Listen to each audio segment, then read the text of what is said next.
জানুয়ারিতে প্রেসিডেন্ট হিসেবে দায়িত্ব গ্রহণের পর এই প্রথম বড় ধাক্কা খেল ট্রাম্প প্রশাসন। হোয়াইট হাউসের জাতীয় নিরাপত্তা উপদেষ্টা মাইক ওয়ালসকে দায়িত্ব থেকে সরিয়ে দিয়েছেন প্রেসিডেন্ট ডোনাল্ড ট্রাম্প। এই পদে অন্তর্বর্তী সময়ের জন্য দায়িত্ব পালন করবেন স্টেট সেক্রেটারি মার্কো রুবিও। সবশেষ 70 দশকে একসঙ্গে স্টেট সেক্রেটারি ও জাতীয় নিরাপত্তা উপদেষ্টা হিসেবে দায়িত্ব পালন করেছিলেন হেনরি কিসিঞ্জার।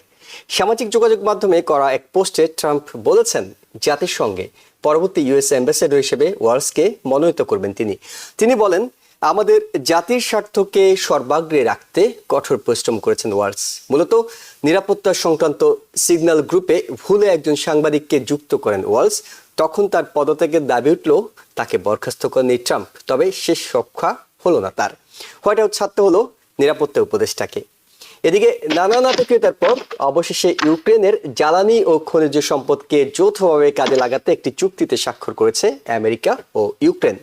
কিয়েভের কাছে এই চুক্তি মূলত আমেরিকার সামরিক সহায়তা পাওয়ার পথ সুগম করল।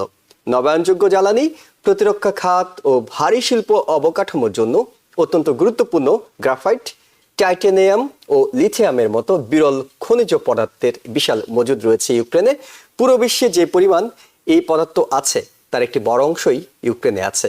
ট্রেজারি সেক্রেটারি স্কট বেসেন্ট বলেন, এই চুক্তি ইউক্রেনের উন্নতির জন্য সম্পদ উন্মোচনে সহায়তা করবে। চুক্তির ভাষায় ট্রাম্প প্রশাসনের সাধারণ ভাষার তুলনায় ইউক্রেনের প্রতি অনেক বেশি সংহতি প্রকাশ করা হয়েছে, কারণ এতে রাশিয়ার পূর্ণ মাত্রার আগ্রাসন শব্দ ব্যবহার করা হয়েছে। পাশাপাশি আরো বলা হয়েছে, এই যুদ্ধে যেসব দেশ বা ব্যক্তি রাশিয়াকে অর্থায়ন বা অস্ত্র সরবরাহ করেছে তারা ইউক্রেন পুনর্গঠনের কোনো সুবিধা পাবে না। তবে মূল বিষয় অর্থাৎ রাশিয়া ইউক্রেন যুদ্ধ বন্ধে এই চুক্তি কতটা ভূমিকা রাখে সেটার দিকেই সবার দৃষ্টি। এদিকে নির্বাচনে হেরে যাবার পর প্রায় 4 মাস পর ট্রাম্পের সমালোচনায় আবারও মুখর হয়েছেন ডেমোক্রেটিক প্রার্থী ও সাবেক ভাইস প্রেসিডেন্ট কামালা হ্যারিস। বুধবারের একটি অনুষ্ঠানে তিনি বলেছেন, প্রেসিডেন্ট ডোনাল্ড ট্রাম্প দেশটির আধুনিক সময়ের প্রেসিডেন্টদের ইতিহাসে সবচেয়ে বড় অর্থনৈতিক সংকট তৈরি করেছেন, তাই তার বিরুদ্ধে সবাইকে এক হতে হবে। কামালা অভিযোগ করেন, ট্রাম্পের রাজনীতি থেকে ধনীরা লাভবান হচ্ছেন। তিনি বলেন, ট্রাম্প সংকীর্ণ ও স্বার্থপর দৃষ্টিভঙ্গির মানুষ। তার এই দৃষ্টিভঙ্গির কারণে সত্যবাদীদের শাস্তি দেওয়া হয়েছে, অনুগতদের পক্ষে অবস্থান নেওয়া হচ্ছে, ক্ষমতার অপব্যবহার করে অনেকে লাভবান হচ্ছেন, আর সাধারণ মানুষের নিজেদের মতো করে টিকে থাকতে হচ্ছে। দেশের বাইরে কাশ্মীরে সন্ত্রাসী হামলার ঘটনা নিয়ে পাকিস্তানের প্রধানমন্ত্রী শাহবাজ শরীফ ও ভারতের পররাষ্ট্রমন্ত্রী এস জয়শঙ্করকে ফোন করেছেন স্টেট সেক্রেটারি মার্কো রুবিও। বুধবার দুজনকে ফোন করেন তিনি। এ সময় হামলার ঘটনা নিয়ে ভারত ও পাকিস্তানের মধ্যে সৃষ্টি হওয়া উত্তেজনা কমানোর উপর গুরুত্ব আরোপ করেন রুবিও। অন্যদিকে আগামী 3রা মে রোমে অনুষ্ঠেয় আমেরিকা ও ইরানের 4র্থ দফা বৈঠক স্থগিত করা হয়েছে বলে জানিয়েছেন ওমানের পররাষ্ট্রমন্ত্রী। কবে নাগাদ এটি হবে তা নিশ্চিত করতে পারেননি কোনো পক্ষই। এইসব বিষয় নিয়ে কথা বলবো টিভিএন 24 নিউজ নেটওয়ার্কের নিয়মিত আয়োজন আওয়ার ডেমোক্রেসি অনুষ্ঠানে। আপনাদের সাথে আছি আমি ইহসান জুয়েল। আমাদের সাথে বিশেষজ্ঞ অতিথি হিসেবে যুক্ত হচ্ছেন সাউদার্ন ইউনিভার্সিটি অফ ব্যাটন রুজের প্রফেসর ডক্টর মুনির মুস্তফা আলী এবং alliance of South Asian American লেভেলের ন্যাশনাল প্রেসিডেন্ট মাপ মেসবউদ্দিন। আপনাদের দুজনকে স্বাগত জানাচ্ছি। প্রফেসর ডক্টর মুনির মুস্তফা আলী, আপনার কাছে শুরুতে যে প্রশ্নটি করতে চাই সেটি হলো, এই নিরাপত্তা উপদেষ্টা ওয়ালসের বিরুদ্ধে সমালোচনাটা তো শুরু হয়েছিল বেশ আগেই, যখন সিগন্যাল গ্রুপে তিনি ভুলে একজন আটলান্টিকের সম্পাদককে যোগ করে ফেলেছিলেন এবং সেটি ফাঁস হয়ে গিয়েছিল। খুবই গুরুত্বপূর্ণ, অর্থাৎ যুদ্ধ এবং হামলা বিষয়ে যখন প্রেসিডেন্টের ভাইস প্রেসিডেন্ট, ডিফেন্স সেক্রেটারি এই লেভেলের কর্মকর্তারা কথা বলছেন, সেই গ্রুপে একজন সাংবাদিককে ঢুকিয়ে ফেলা অনেক বড় একটি ভুল হিসেবে দেখা হচ্ছিল এবং ডেমোক্রেটরা খুব বেশি সোচ্চার ছিলেন। তারা কংগ্রেস এটি নিয়ে কথা বলেছেন, তারা তখনই আসলে নিরাপত্তা উপদেষ্টা পদত্যাগ দাবি করেছিলেন, কিন্তু ট্রাম্প তখন করেননি। যেটি দেখা যায় যে ট্রাম্প সাধারণত এই ধরনের সমালোচনাগুলোকে খুব একটা আমলে নেন না। কিছুটা দেরিতে হলো তিনি আমলে নিলেন এবং হোয়াইট হাউস থেকে নিরাপত্তা উপদেষ্টাকে অনেকটা বেরি করে দিলেন। এর পিছনে কি কারণ থাকতে পারে বলে আপনার কাছে মনে হচ্ছে? আপনাকে ধন্যবাদ জুয়েল সাহেব, মেজবা ভাইকে শুভেচ্ছা। আপনি যেভাবে চিত্রায়িত করেছেন আপনার মাইক ওয়ালসের চলে যাওয়ার ব্যাপারটা, আমি কিন্তু সেভাবে করব না। কারণ মাইক ওয়ালস আপনার ট্রাম্পের একজন বিশ্বস্ত কি বলবো অনুগামী বা ফলোয়ার। সে একজন ম্যাগ এবং তারা একই স্টেট থেকে এসেছে। তিনি ফ্লোরিডার কংগ্রেসম্যান ছিলেন, সেখান থেকে তিনি এসেছেন। দেখেন আজ যেটা হয়েছে সেখানে তার যে ট্রাম্প নিজে যেভাবে চিত্রায়িত করেছে ব্যাপারটা, সেটা হচ্ছে একটা সাপোল আর কি। সে এসেছিল, ন্যাশনাল সিকিউরিটি অ্যাডভাইজার ছিল, সেখান থেকে তাকে নিয়ে মানে সরিয়ে, ঠিক ওই ধরনের কথাবার্তা সে বলেনি। তার কথাবার্তা থেকে সে ধরনের অপসারণ বা সরিয়ে দেওয়া বা স্যাক করা এই ধরনের শব্দ তো ইউজ করেই নেই, বরং তার অনেক প্রশংসা করেছে। শেষ প্রশংসা আপনি উল্লেখ করেছেন। এবং তার জবাবে মাইক ওয়াটস বলেছে যে I am deeply honoured to serve Donald Trump and my nation. দেখেন কথাটাতে কিন্তু বলেনি যে I am deeply honoured to serve my nation on behalf of our president Donald Trump. মানে সে ডোনাল্ড ট্রাম্পকে আগে সার্ভ করেছে, তারপরে তার নেশনকে সার্ভ করেছে। তো এই ধরনের এই ধরনের অ্যালিজিয়েন্স মাইক ওয়াটসের আছে ইসের প্রতি। আর যে ব্যাপারে তাকে সরিয়ে দেওয়া হলো এবং একটা নতুন পদ দেওয়া হলো, তাকে ইউএন অ্যাম্বাসেডার। দেখেন এখানে কিন্তু দেখেন national security adviser it's a huge position, কিন্তু আপনার ইউএন অ্যাম্বাসেডার মানে ইউএস অ্যাম্বাসেডার টু ইউএন, এটাও কিন্তু কম না। এটা আমি বলবো যে বড় একটা পজিশন, দায়িত্ব কম। ন্যাশনাল সিকিউরিটি অ্যাডভাইজারের যে দায়িত্ব তার সাথে কম। সে নিউ ইয়র্কে বেশ আরামেই থাকতে পারবে, অন্যান্য যে সমস্ত রিপ্রেজেন্টেটিভ আছে অন্যান্য দেশে তাদের উপর মাতবাড়ি করতে পারবে, এগুলো সে পারবে। কাজেই এটাকে আমি একেবারে যে ডিমোশন বলবো তা বলবো না। এখন এই মাইক ওয়াটসের যে ব্যাপারটা, সে ভুল করে একজন সাংবাদিককে যোগ দিয়েছিল একটা একটা মারাত্মক ন্যাশনাল সিকিউরিটি মিটিং এ। সেখানে কিন্তু শেষ পর্যন্ত সে ভুলটা স্বীকার করেছে। দেখেন অনেকে কিন্তু তাকে কিন্তু আপনার সেভ করতে গিয়ে বাকি যারা ছিল, আপনার ডিফেন্স সেক্রেটারি, আপনার national director of national intelligence Tulsi Gabbard, আপনার সেখানে ছিল সিআইএ ডিরেক্টর জন র্যাটক্লিফ। তারা কি বলেছে? তারা বলেছে যে আমাদের ওখানে কোনো আপনার ক্লাসিফাইড কোনো জিনিস ওখানে দেওয়া হয়। দেখেন এটা কিন্তু একটা মারাত্মক জিনিস, মানে এই ধরনের ভুল তথ্য দেওয়া, যেখানে আপনার ন্যাশনাল সিকিউরিটির এবং ক্লাসিফাইড জিনিসগুলো, যেমন টাইমিং অফ দ্য অ্যাটাক, এই যে হুতিদের যে অ্যাটাক করবে তার টাইমিংটা পর্যন্ত ওখানে দেওয়া ছিল। হ্যাঁ, সেখানে কি উইপন্স ইউজ করা হবে সেটাও ওখানে দেওয়া ছিল। এগুলো সত্ত্বেও তারা বলেছে যে ওখানে আমাদের কোনো ক্লাসিফাইড ডকুমেন্ট ছিল না। জেফ গোল্ডবার্গকে কিন্তু আবার প্রকাশ করতে হয়েছে, মানে এই কথা বলার পরে কিন্তু তাকে আবার প্রকাশ করতে হয়েছে যে ওখানে সে কি কি পেয়েছে, কি কি তথ্য পেয়েছে, কি কি জিনিসটা পেয়েছে। তো যাই হোক, আপনার ব্যাপারটা খুব মারাত্মক ছিল। এটা যদি কোন রকম রিভিল হতো, যদি বাইরে চলে যেত, ব্যাপারটা কিছু হতে পারে, কিন্তু সেটা হয়নি, বেঁচে গেছে। আর আমি যেটা বলবো যে মাইক ওয়াটস এখানে একটা সঠিক কাজই করেছে। সে ভুলটা সে স্বীকার করেছে। সে বলেছে জেফ গোল্ডবার্গ যেটাই সেই করেছে, প্রকাশ করেছে, সেগুলো সবই সত্য। সত্যতা স্বীকার করে সে এখান থেকে চলে গেল। এখন আপনার এই ইউএনএ যে সে অ্যাম্বাসেডর হয়ে গেল, সেখানেও তো আপনার সিনেটের অ্যাপ্রুভাল লাগবে। ওখানে তো আবার তাকে গিয়ে বসতে হবে, শুনানি হবে। এবং এবার কিন্তু সে যে শুনানিটা হবে তার জন্য সিনেটের যে সিটটা আছে, সিটটা কিন্তু ভেরি ভেরি হার্ড। তাকে কিন্তু দারুণ ভাবে প্রশ্ন করা হবে। হ্যাঁ, কিন্তু আমার মনে হয় যে আলটিমেটলি তাকে অ্যাপ্রুভ করবে। ভুল ত্রুটি তো হয়েই থাকে, এটা যদিও খুব মারাত্মক ভুল, তারপর ভুল তো ভুল। হ্যাঁ, তারপর দেখেন আমরা যদি বলি যে মাইক ওয়াটসকে সরিয়ে দেওয়া হয়েছে, একই মিটিংটা কিন্তু আপনার পিট হেগসেট কি করেছে? সে তো ডিফেন্স সেক্রেটারি।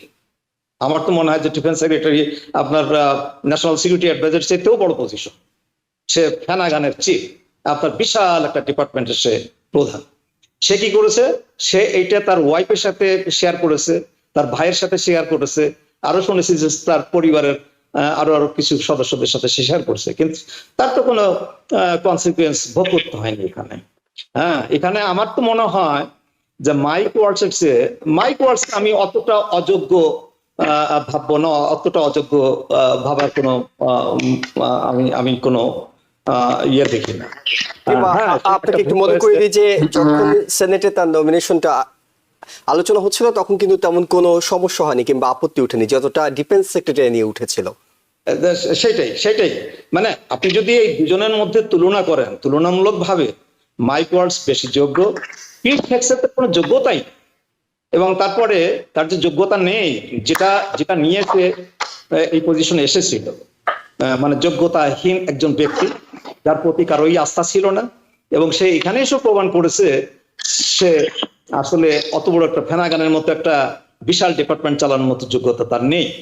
এবং দেখুন সেই পজিশনটা পেয়ে সে মানে এমন একটা কিছু পেয়েছে, সে কি করেছে যে এগুলো মানে ওয়াইফের সাথে শেয়ার করা বা ভাইয়ের সাথে শেয়ার করা বা শালকদের সাথে শেয়ার করা, এগুলো একটা মামুলি ব্যাপার, এগুলো আমি করতেই পারি, আমি এখন ডিফেন্স সেক্রেটারি। আমরা অনেকটুকু পরিষ্কার হয়েছে আপনার কাছ থেকে। আমরা একটু মাপ নাজমুদ্দিন আপনার কাছে যেতে চাই, সেটি হলো প্রফেসর ডক্টর মুনির মোস্তফা আলী বলছিলেন পিট হেগসেটের নিয়োগ নিয়ে বেশ বিতর্ক হয়েছে এবং সেনেটে সেটি পাশ করিয়ে নিতে বেশ কষ্টই হয়েছে ট্রাম্প প্রশাসনের। ইভেন মাইক জনসনকে সেখানে হস্তক্ষেপ করতে হয়েছে, তাকে নিয়ে গিয়ে পিট হেগসেট সেনেটরদেরকে কনভিন্স করার চেষ্টা করেছেন। মাইক ওয়াটসকে বিদায় নিতে হলো, বড় ভুলে বলা যেতে পারে। পিট হেগসেট আছেন এবং তাদের নিয়োগের ক্ষেত্রে মূল যে ক্রাইটেরিয়াটি তখন আলোচনা হচ্ছিল সেটি হলো যে তারা সবাই ট্রাম্পের ব্যাপারে শতভাগ অনুগত, অর্থাৎ ট্রাম্পের একেবারে একনিষ্ঠ ভক্ত তারা। পিট হেগসেট আছেন।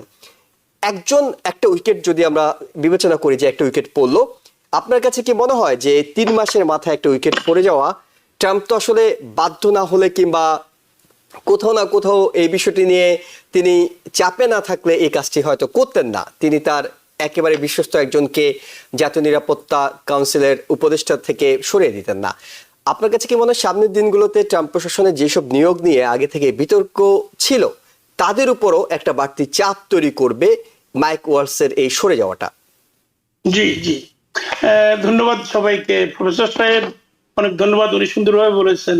তো আমার বিষয়টা হচ্ছে ট্রাম্পের ব্যাপারে আমার সবসময় যে understanding, he does not deserve to be the president, but unfortunately he is the president. আমরা তিনি যেহেতু জনগণ তাকে ভোট দিয়েছেন, তিনি প্রেসিডেন্টের দায়িত্বে আছেন। এখন যে আমরা তাকে দেখলাম সে যেসব লোকদেরকে তার ক্যাবিনেটে নিয়ে আসছেন, নভেম্বর থেকে শুরু করে ইলেকশনের পর থেকে শুরু করে তার জানুয়ারি 20 তারিখে ক্ষমতায় বসার পরেও কিছু অ্যাপয়েন্টমেন্ট তিনি করেছেন, সমস্ত লোকগুলি আপনারা যদি তাদের জীবন হিস্ট্রি দেখেন, দেখবেন যে কোনো না কোনো ভাবে তারা এই দেশের জন্য ক্ষতিকারজনক, কোনো না কোনো ভাবে। সে হয়তো দেশ আর্মিতে কাজ করছে, সে হয়তো একটা ব্যবসা করছে, সেখানে অনেক লোককে এমপ্লয় করছে, কিন্তু at the end of the day তাদের যে মেন্টালিটি, এটা আমেরিকান ডাইভার্স পপুলেশনের জন্য, ইমিগ্রেন্ট পপুলেশনের জন্য, মাইনরিটির জন্য সবসময় ডেঞ্জারাস। তো এখন Mike Watts, he was US Army, he was a congressman, now he is the advisor to the president. It's a big thing. It's a big thing. It is kind of bigger than the secretariat position. The problem is that when the problem arises countrywide, even Republican also was very mad with him. At the same time, if you look at his poll, there are many reasons. This was one of the reasons too. So all these things has created an unwanted pressure on Trump, because Trump does not bend on pressure much. But this is important when he losing the support in his own party. Republican now supporting him 10% less than when he got elected. So this is very important. I think that pressure made him to take him out. And even if he's praising him a lot, because that is how egoistic people do. They will not accept that I did not choose the right person. And that is what Trump is doing. He's an egoistic person. সে এমন ভাবে কাজটা করতেছে, এর আবার UN security বসাইতেছে, কারণ there is an empty seat there too. So which is what they are doing. কিন্তু আমরা যারা এটা নিয়ে আলোচনা করি, এটা নিয়ে আমাদের একটু ধারণা আছে, বা আমরা গত 30-40 বছর যাবৎ আমেরিকার ইতিহাসে প্রেসিডেন্টরা কিভাবে অ্যাক্ট করছেন সেটা দিকে যদি কম্পেয়ার করি, তাহলে আমরা দেখতে পাবো তার প্রত্যেকটা জিনিসই এইভাবে ছল ছাতুরি নিয়ে সে কাজ করে। আমি আপনাকে বলি, তারা ইলেকশনের সময় বলছে লিভ নো চাইল্ড বিহাইন্ড। এখন সমস্ত আমেরিকা ব্যাপী যত প্রি কে প্রোগ্রাম আছে, চাইল্ড কেয়ার প্রোগ্রাম আছে, যত ফুড স্ট্যাম্প আছে, যত week that mothers when they are pregnant, children under 2 get some kind of help from the federal government.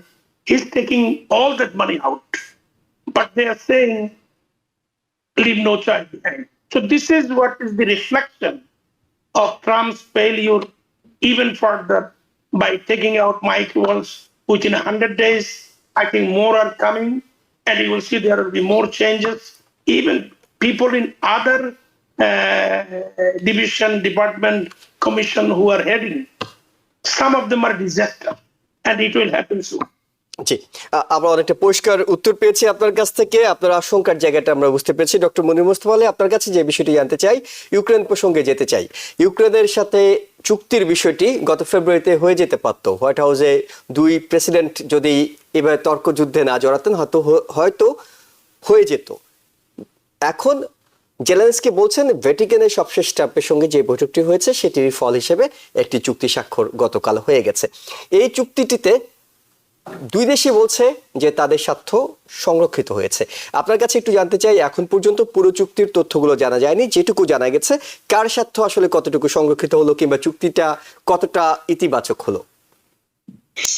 আমরা তো চুক্তিটা পুরোপুরি দেখে নেই, তবে যেটুকু পড়েছি, যেটুকু দেখেছি, আগে যে চুক্তিটা রেডি ছিল সাইনিং এর জন্য হোয়াইট হাউসে এবং এই দুটোর মধ্যে তুলনা করতে গেলে যেগুলো আমরা শুনেছি আর কি, যেটা হোয়াইট হাউসে সাইনিং করার কথা ছিল সেটা কিন্তু ইউএস এর জন্য ভালো হতো ব্যবসায়িক দিক দিয়ে।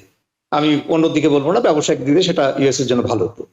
এখন যেটা হয়েছে সেটা কিন্তু ইউক্রেনের জন্য ভালো হয়েছে। আপনার দেখুন, এই যে আপনি ভ্যাটিকানের কথা বললেন, যে ভ্যাটিকানে তাদের সাথে দেখা হয়েছিল, সেখানে কিন্তু ট্রাম্প বলেছিল যে ইউনাইটেড স্টেটস যেটা খরচ করেছে সেটা ইউক্রেনের ফেরত দিতে হবে। হ্যাঁ, এবং এই যে চুক্তিটা সাইন্ড হয়েছে, এটাই কিন্তু আপনার ইউক্রেনকে কিছু ফেরত দিতে হবে না। ইউএস কে যে টাকা পয়সা ইতিমধ্যে খরচ করেছে সেগুলোর কিছু দেওয়া লাগবে না। এটা বলা হয় থাকে যেটা সিম্বলিক। আপনি নিজেও বলেছেন, আপনার ইন্ট্রোডাকশন আপনি নিজেও বলেছেন এটা সিম্বলিক। আসলে ট্রাম্প যে ধরনের লোক, সে যদি বলতে পারে যে হ্যাঁ আমি কিছু পেয়েছি, বাইডেন করতে পারেনি কিন্তু আমি করতে পেরেছি, বাইডেন যেটা সাইন করতে পারেন যে মিনারেল রাইটসটা সেটা আমি সাইন করেছি, এই যে বলার যে একটা সুযোগ পেয়েছে সেটাই তার জন্য যথেষ্ট। না, চুক্তিটা তো আমেরিকার জন্য খুবই গুরুত্বপূর্ণ। বিশেষ করে আমরা যে বিরল খনিজগুলোর কথা বলছি সেগুলো যদি আমেরিকা আনতে পারে তাহলে তো তাদের জন্য, অর্থনীতির জন্য, আমেরিকার জন্য এটা গুরুত্বপূর্ণ হয়ে উঠবে। হ্যাঁ, সেটা ঠিক আছে। আপনার বিশেষ করে এই চায়নার সাথে যেটা হচ্ছে ইউনাইটেড স্টেটস এর, মানে চায়না থেকে যে রিয়ার আর্থ যে সমস্ত মিনারেলস আসতো, রিয়ার মিনারেলস, সেগুলো তো আসা অনেকটা বন্ধ হয়ে গেছে। চায়না তো বলেই দিয়েছে সেগুলো ইউএস কে আর তারা এক্সপোর্ট করবে না। হ্যাঁ, তো সেক্ষেত্রে আপনার ইউএস অন্তত কিনতে হলো, মানে টাকা পয়সা দিতে হলো, তো একটা জায়গা পেলো যেখান থেকে তারা আনতে পারবে। হ্যাঁ, সেটা ঠিক আছে। হ্যাঁ, কিন্তু এখানে আমি বলবো যে ইউএস উইনার, বিশেষ করে ইউক্রেন এই টিটির জন্য উইনার, এখানে লুজার হচ্ছে রাশিয়া। কারণ দেখেন, এখন তো নিশ্চিত হলো আগের যে একটা কোয়ালিশন ছিল যারা সাপোর্ট দিয়েছে, আপনার যে সেই একই ফর্মে না হলেও, আপনার সেই নেটোর আন্ডারে না হলেও, আপনার সেই US allies, European union, US এবং আদার ওয়ার্ল্ড পাওয়ার্স, তারা যে সাপোর্ট দিয়েছে সেই সাপোর্টটা কিন্তু ইনট্যাক্ট থেকে গেল। একমাত্র ইউএস ছাড়া তার সবাই তো ছিল, ইউএস তো শুধু উইথড্র করতে চেয়েছিল। আর ইউএস উইথড্র করা মানে কি? ইউএস উইথড্র করা মানে তো ইউক্রেনের, মানে ওই ইউক্রেনকে আপনার ওই ইউরোপিয়ান ইউনিয়ন বা কানাডা বা আপনার অস্ট্রেলিয়া বা আমাদের এশিয়ান যে এগুলো আছে, জাপান বা সাউথ কোরিয়া, এদের পক্ষে তো ইউক্রেনকে রক্ষা করা সম্ভব ছিল না without the help of USA. হ্যাঁ, তো সেইটা নিশ্চিত হলো। এখানে আমি বলবো যে এটা কিছুটা স্বস্তি এনে দিল আমাদেরকে। আসলে যেটা হচ্ছিল তাতে তো আশা করা যেত যে রাশিয়া হয়তো পুরোটা নিয়েই নেবে, মানে গত কয়েক বছর ধরে আমরা একটা আশায় আছি যে না, যেটা নিয়েছে হয়তো সেটাও ফেরত পাওয়া যেতে পারে যদি এভাবে কন্টিনিউ হয়। কিন্তু কিছুদিন আগে সেই ভাবনাটা কিন্তু আমাদের চলে গিয়েছিল।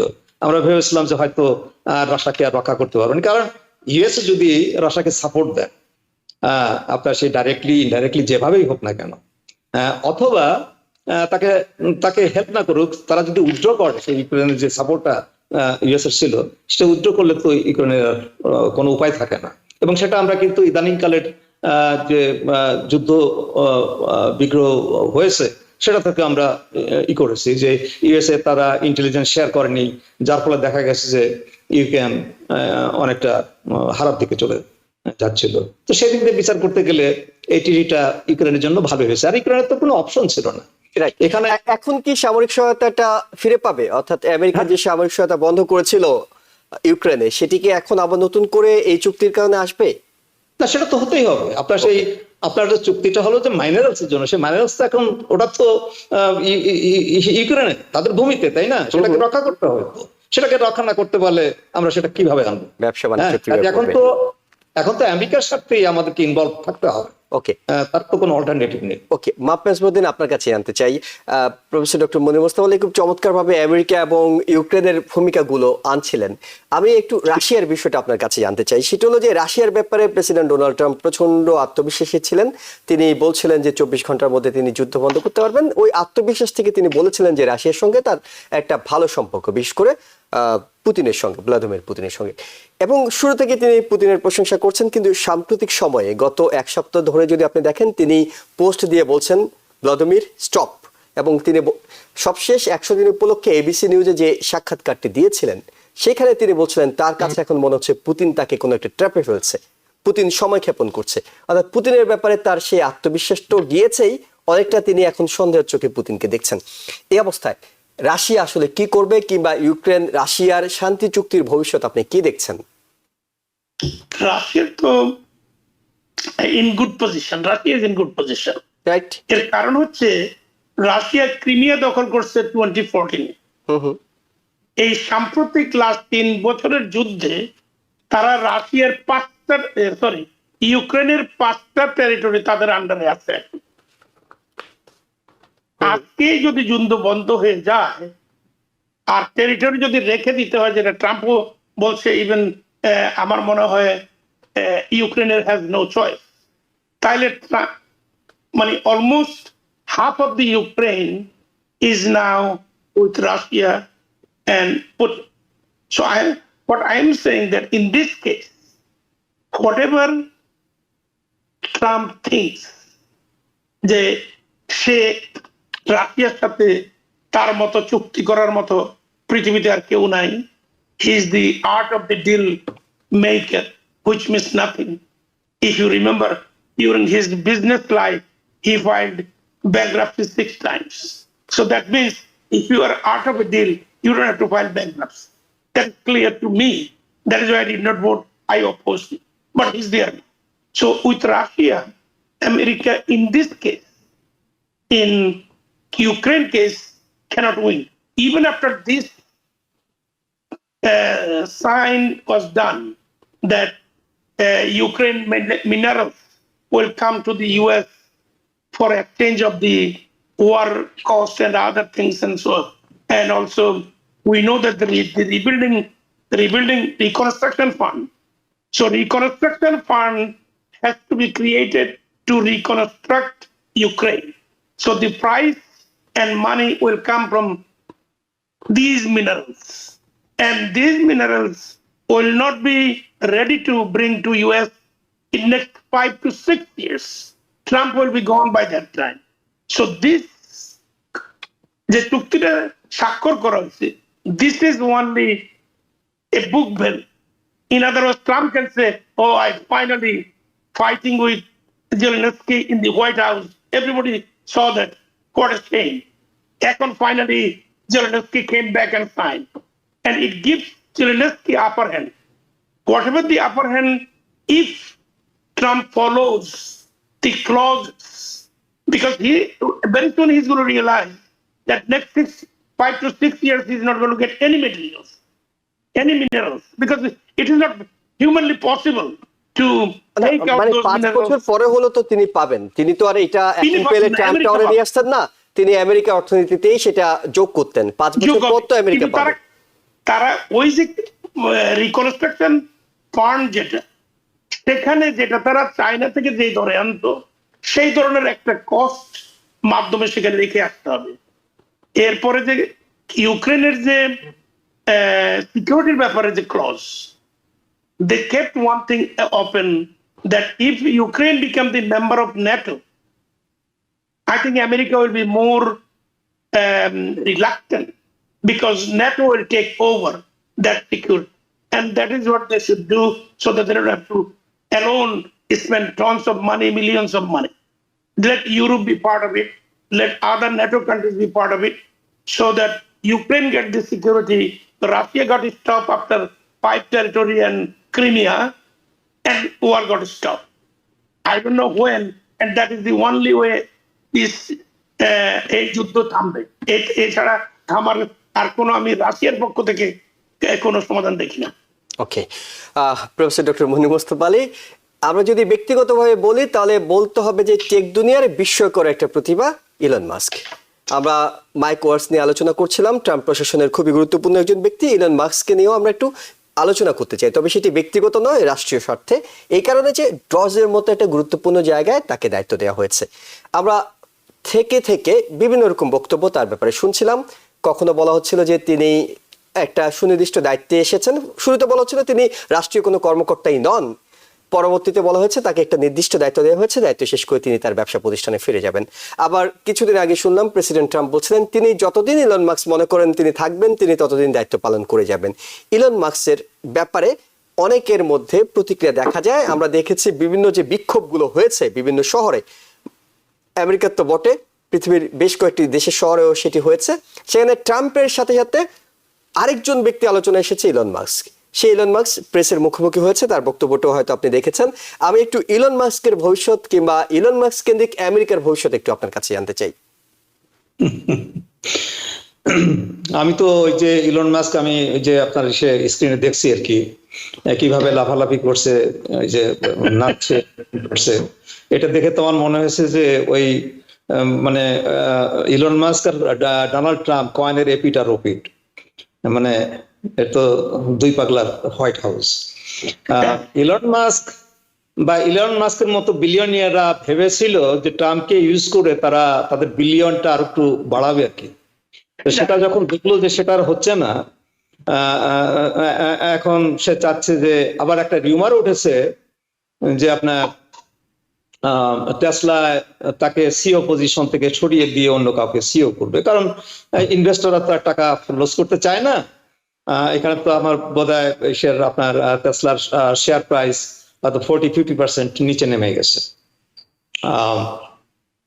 তার হোয়াইট হাউসের যে অফিসটা আর কি, হ্যাঁ তার হোয়াইট হাউসের অফিসটা তো থাকবে। সে যদিও সে ওয়াশিংটন ডিসিতে খুব বেশি থাকবে না, সে তার অফিসটা থেকে যাবে, এবং সে ডোজের কর্মকাণ্ড থেকে যে পুরোটা উইথড্র করবে তা ঠিক হবে না। এখন এই ডোজটা আপনি এটা কতটা সাকসেসফুল হয়েছে? হ্যাঁ, এখানে কিছু লোকের চাকরিগুলো খাওয়া হয়েছে, তাদের যে জীবিকা ছিল সেই জীবিকাগুলো নষ্ট হয়েছে, কিন্তু তার থেকে কত টাকা সেভ হয়েছে? আপনার $160 বিলিয়ন, যেখানে সে প্রমিস করেছে সে মানে 1 ট্রিলিয়ন সে কাট করতে পারবে।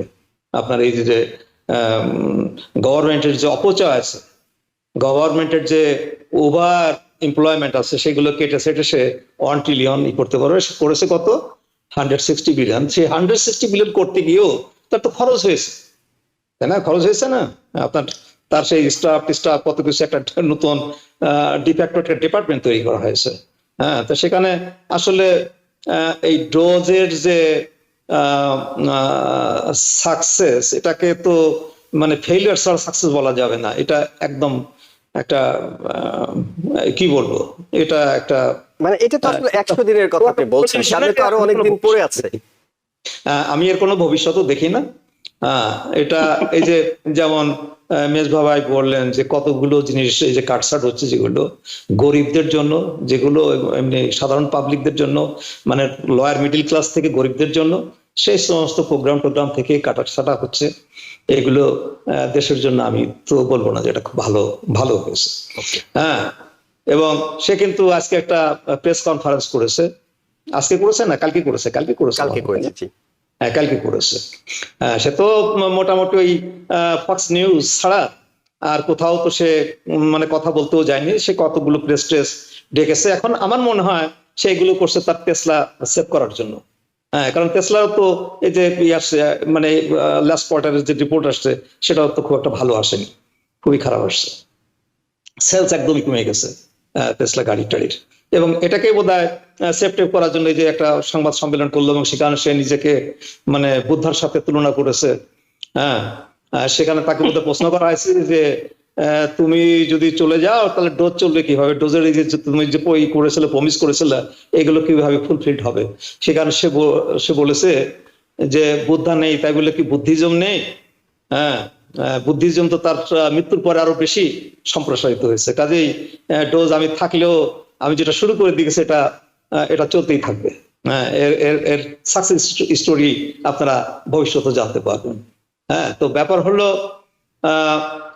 ডোনাল্ড ট্রাম্প যেমন মানে পোপের সাথে তুলনা করা যায়, তেমনি তার শাগরেদ এলন মাস্ক সে বুদ্ধার সাথে তুলনা করেছে। আসলে আমার যেটা মনে হয় যেটা এলন মাস্কের প্রাপ্য ছিল সেটাই সে পেয়েছে সোফার, এবং আমার মনে হয় ভবিষ্যতে সে আরো পাবে। আমার মনে হয় তার এই ডোজে আসাটা এবং ট্রাম্পের সাথে সম্পৃক্ত হওয়াটা তার জন্য একটা মারাত্মক ভুল। কারণ তিনি একজন বিজনেসম্যান, তার এই টেসলা, স্পেসএক্স, আপনার এই যে এক্স, এইগুলো নিয়ে তার পড়ে থাকা উচিত ছিল। সে ব্যবসায়িক মানুষ, একজন ইনভেন্টর, তার ওইগুলো নিয়ে পড়ে থাকা উচিত ছিল। তার এখানে আসাটা একদমই ঠিক হয়নি। তার যে মানে আয়, তার যে জীবিকা যেটা ছিল আর কি, সেগুলো হয়তো ক্ষতিগ্রস্ত হবে তার ইনভলভমেন্টের জন্য। ওকে, আমরা আপনার বিশ্লেষণটা শুনলাম। মাহমুদউদ্দিন, আপনার কাছে জানতে চাই আরেক ব্যক্তির বিষয়ে জানবো, কামালা হ্যারিস, যিনি ডেমোক্রেটিক প্রার্থী ছিলেন নির্বাচনে, এবং তার উপর আপনাদের অনেকেরই ডেমোক্রেটিক সমর্থক যারা আছেন খুব আশা ভরসা ছিল। তিনি শেষ পর্যন্ত নিজে ডুবেছেন, ডেমোক্রেটিক পার্টি ডুবেছে, প্রেসিডেন্ট ডোনাল্ড ট্রাম্প দায়িত্ব পেয়েছেন। প্রায় 4 মাস পর তিনি জনসমক্ষে আসলেন এবং একটা বক্তব্য রাখলেন। তিনি জনগণকে ঐক্যবদ্ধ হওয়ার কথা বলছেন। কামালা হ্যারিসের ডাকে এই মুহূর্তে ডেমোক্রেটদের মধ্যে এক ধরনের নেতৃত্ব শূন্যতা দেখাই যাচ্ছে। চাক শুমার বলেন, হাকিম জেফরিজ বলেন, অন্যদের ক্ষেত্রে দেখা যাচ্ছে। কামালা হ্যারিস সেখানে কথা বলেছেন, ট্রাম্পের ব্যাপক সমালোচনা তিনি করেছেন। সেটাই স্বাভাবিক ধরে নেওয়া যে তিনি ট্রাম্পের সমালোচনা করবেন, প্রশংসা করবেন না। সেই জায়গায় কামালা হ্যারিসের ডাকে ঐক্যবদ্ধ হওয়ার কিংবা ডেমোক্রেটদের ঐক্যবদ্ধ হওয়ার সুযোগ কতটা তৈরি হচ্ছে এবং তারা কতটা ঐক্যবদ্ধ আছে বলে আপনি মনে করেন? জি, আই থিংক প্রফেসর সাহেবের বিশ্লেষণ মাস্কের ব্যাপারে শোনার পরে আমি একটু যদি না বলি অশান্তি লাগতেছে আমার কাছে। এই জন্য আপনারা তো মনে করেন সে তার সব ব্যবসা বাণিজ্য রেখে হোয়াইট হাউসে এত কষ্ট করতেছে। সে প্রত্যেক মাসে $400 মিলিয়ন স্যালারি হিসেবে নিতেছে। গত 100 দিনে $400 মিলিয়ন শেষ, $1.2 বিলিয়ন তার কাছে স্যালারি হিসেবে, তার বেনিফিট হিসেবে। এই ছাড়া তিনি কি স্যালারি নিচ্ছেন? Definitely $400 million per month, $1.2 billion গত 100 দিনে তার কাছে গেছে। এরপরে প্রায় নিয়ারলি $100 বিলিয়ন যে আর্মি থেকে, ইউএস আর্মি থেকে বিভিন্ন ডিপার্টমেন্ট, ডিভিশন, অথরিটি, বিভিন্ন কন্ট্রাক্ট তার কোম্পানিকে দেওয়া হয়েছে। প্রায় I think the last statistic that we have in the union, আমি ঠিক জানি না তিনি আসলে ডোজের কর্মকর্তা হিসেবে, আমি যেটুকু জানি তিনি স্যালারি ছাড়াই কাজ করছেন।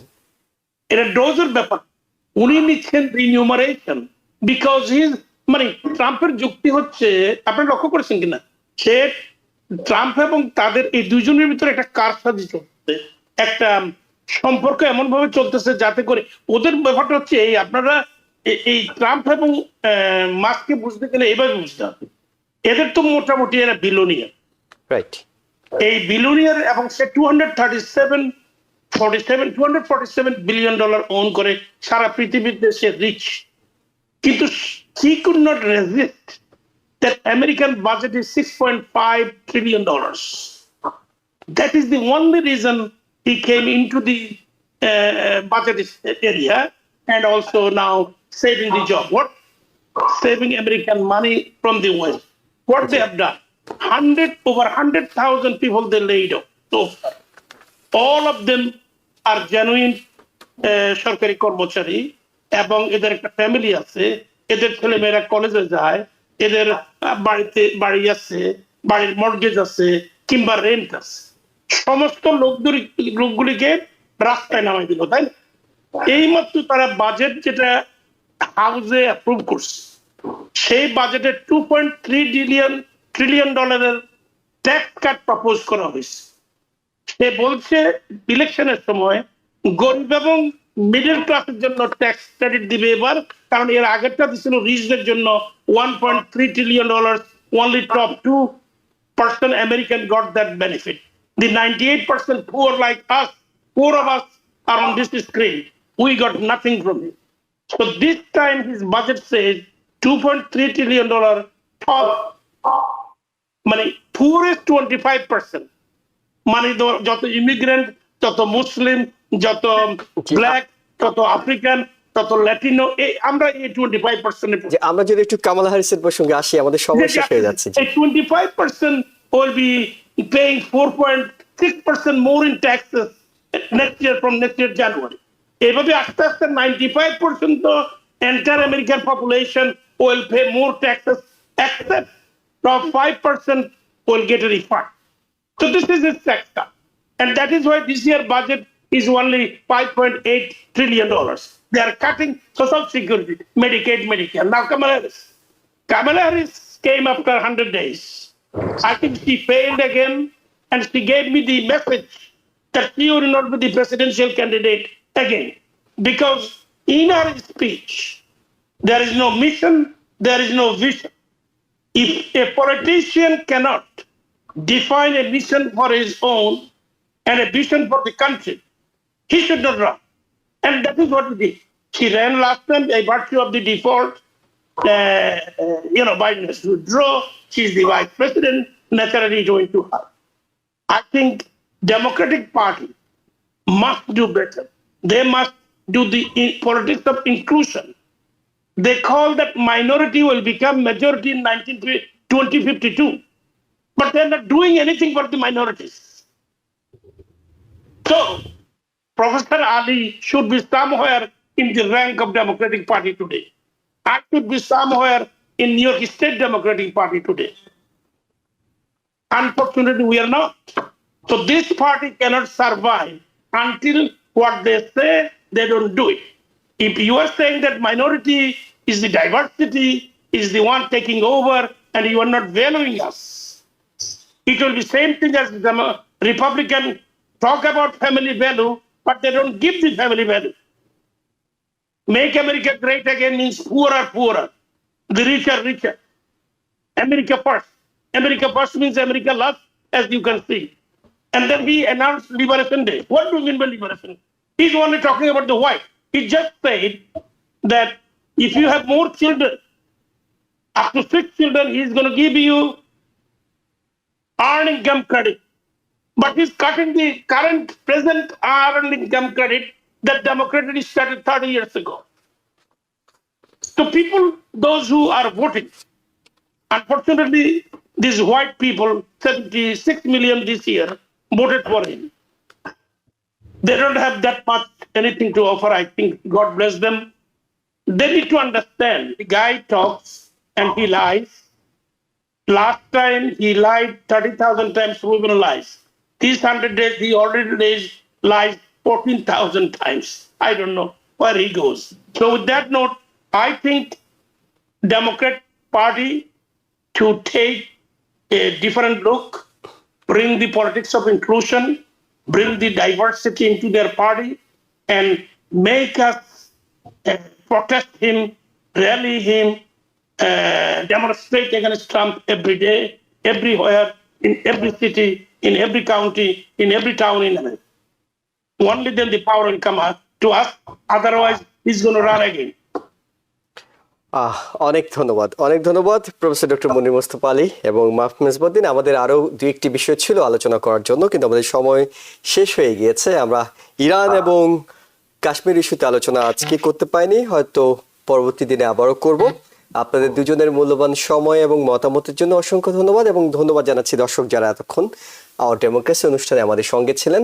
আগামীকাল আবারও রাত 8টায় আওয়ার ডেমোক্রেসি অনুষ্ঠান দেখার আমন্ত্রণ জানিয়ে শেষ করছি। ভালো থাকবেন। TBN 24 টেলিভিশন দেখতে আজই কল করুন 7187776556। লগ ইন করুন www.totalcablebd.com। নিউ ইয়র্ক থেকে সম্প্রচারিত TBN 24 টেলিভিশন বিশ্বজুড়ে বাঙালির কণ্ঠস্বর।